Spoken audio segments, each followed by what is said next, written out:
At the start of 2019, I started my first full-time job as a corporate lawyer.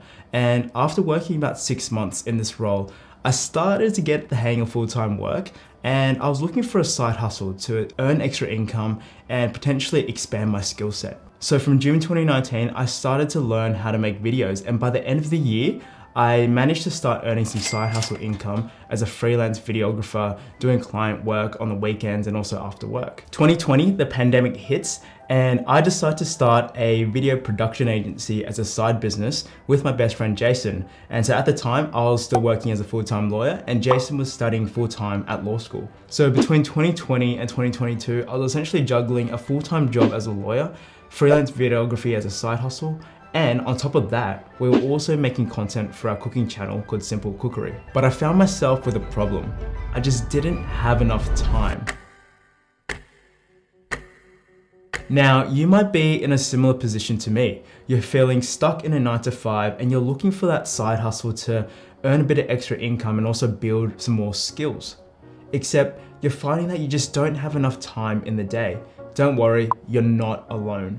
We all have the same 24 hours in a day, 365 days a year. So if an average Joe like me can do it, so can you. So in this video, I'm going to be sharing with you the 3 key strategies I use to manage my time effectively to balance a full-time job as a lawyer, freelance videography as a side hustle, whilst also creating content for our cooking YouTube channel. Step 1, get clear on your why. Ask yourself these questions. What is truly important to me?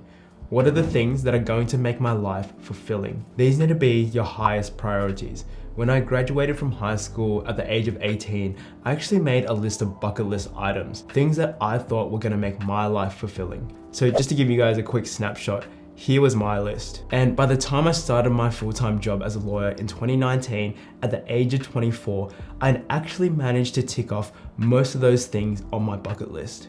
I studied in Austin, Texas, backpacked around the US, Europe, and Asia during uni, saw the Grand Canyon, watched Messi play at a packed out Camp Nou, went to the World Cup in Russia after I graduated in 2018, and started a video production business with my best friend whilst I was working full-time as a lawyer. I got 3 casual jobs and worked my butt off during uni so that I could have money and afford to travel. When I started my full-time job as a lawyer in 2019, instead of watching Netflix after work and going out partying on the weekends, I used that time to learn a new skill in photography and videography and built a side hustle in my spare time and on the weekends that eventually grew into a 6-figure business. But all of that was possible only because I was clear on my priorities. I knew what was truly important to me and what I thought would make my life fulfilling. By getting super clear on my why, I was able to stay disciplined and manage my time effectively in order to achieve my goals. When people hear my story, they often say to me how inspired they are that I managed to actually balance a full-time job with all these other things, but they always add this last line. I wish I could do what you did, but I'm just too busy to start X, Y, and Z. When someone says this, I always go back to one of my favorite quotes, which is, when someone says they're too busy, it simply means it's not a priority for them.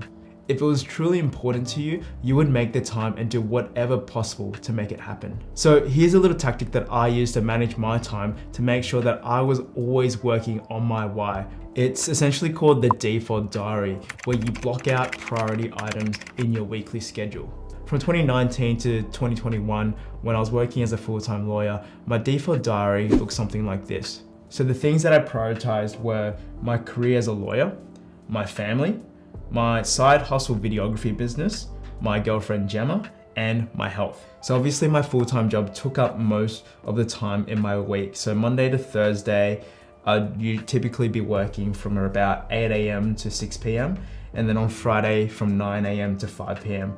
I would always make sure I finished at 5 p.m. on Friday so I could make time for the gym, which obviously contributes to my health. Second priority item, my family. So Monday to Friday, I'd always make sure I had dinner with my family at 7 p.m. On Saturday mornings, I'd cook breakfast for my mom. And then every second week, I'd take my grandparents out for lunch. So the third priority item, which was my side hustle videography business, from Monday to Thursday, 8 p.m. to about midnight, I was editing video projects. And then on Saturday and Sunday, I'd often be going out on shoots.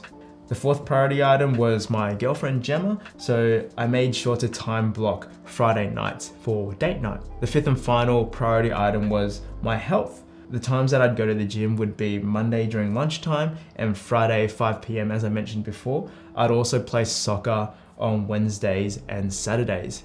You can see by getting super clear on your why, you can start creating your own default diary and block out time for those priority items throughout your week. Step 2, take advantage of your slight edge. Society likes to view success as an overnight phenomenon, but in reality, success is really just the compounded effect of all the little decisions that you make over time. So I recently read this amazing book called The Slight Edge. So the book essentially talks about the difference in mindset between successful people who are able to, for some weird reason, manage to always achieve their dreams consistently compared to unsuccessful people who might still have dreams but just never seem to get where they want to go. So to explain the main concept of the book, let's take a real life example. Let's say one day you're at lunch and you have the choice between choosing a can of soda or a glass of water. You pick the can of soda as your beverage of choice because if you drink that can of soda today, it's not like you're gonna wake up tomorrow overweight and unhealthy. That's basically how we all like to think, that success only comes from making really massive, important decisions right. So it's kind of like a paradox. On the one hand, you're right, drinking this can of soda today for lunch is not really gonna drastically impact your health. But on the other hand, this little decision of choosing the can of soda and the glass of water is also, you could say, the most important thing, because where you are at in your life 1 year from now, 5 years from now, and 10 years from now is essentially the compounded effect of all the little decisions that you make over that period of time. And these little things are easy to do.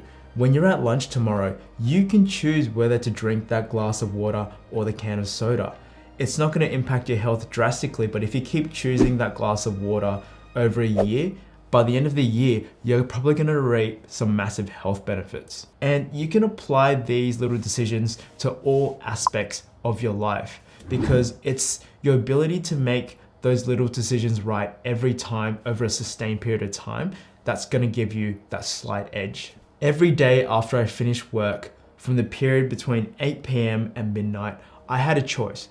I had a choice to either watch Netflix or to edit a video project. And for 2 years, I consistently chose to work on my craft and edit video projects. On the weekends, I had the choice between going out with my friends and colleagues to drink and to party, or I could try get some rest and organize shoots, whether that was paid or unpaid.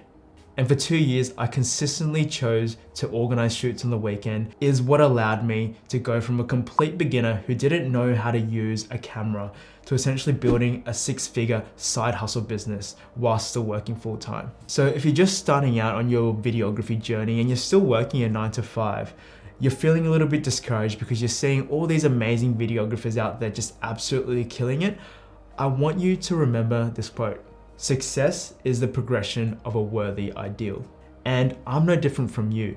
You can 100% achieve your dreams if you learn to take advantage of your slight edge and make the right little decisions every day that contribute towards your long-term goals. Now, if you're enjoying this video and you're getting some value from it, make sure you hit the subscribe button below. On this channel, we make videos about filmmaking, self-development, and business to help you not only become a better videographer, but also just a better version of yourself in life. Step 3 is to learn to say no.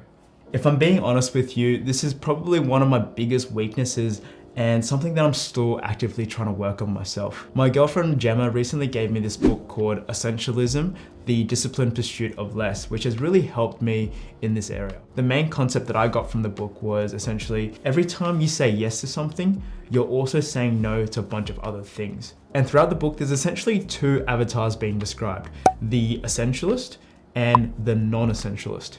So for example, the non-essentialist avoids saying no to avoid feeling social awkwardness and pressure, and essentially says yes to everything. Whilst the essentialist dares to say no firmly, resolutely, and gracefully, and says yes only to the things that really matter.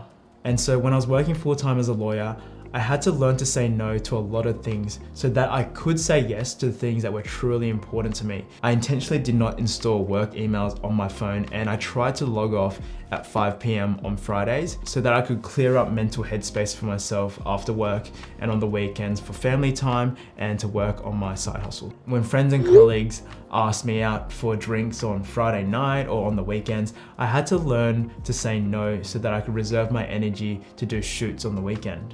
Another key learning that I got from the book was not just learning the ability to say no to other people, but also learning to say no to yourself so that you can stay disciplined and actually do the tasks that are going to move you towards your goals. For example, every night when I finish work, sometimes I'd feel pretty tired after a long day, and all you want to do is just lie down on the couch and watch some TV. But I had to learn to say no to those little temptations so that I could keep consistently working on the things that would move me towards my long-term goals. And so those are the 3 main strategies I use to effectively manage my time between a full-time job and various other side hustles. And if you're feeling stuck in the 9 to 5, you want something more from life, I challenge you to start implementing these 3 tips into your life. Start becoming more intentional of how you use your time. Really sit down and audit. What do you actually spend your time on every single day? Because the little decision that you make today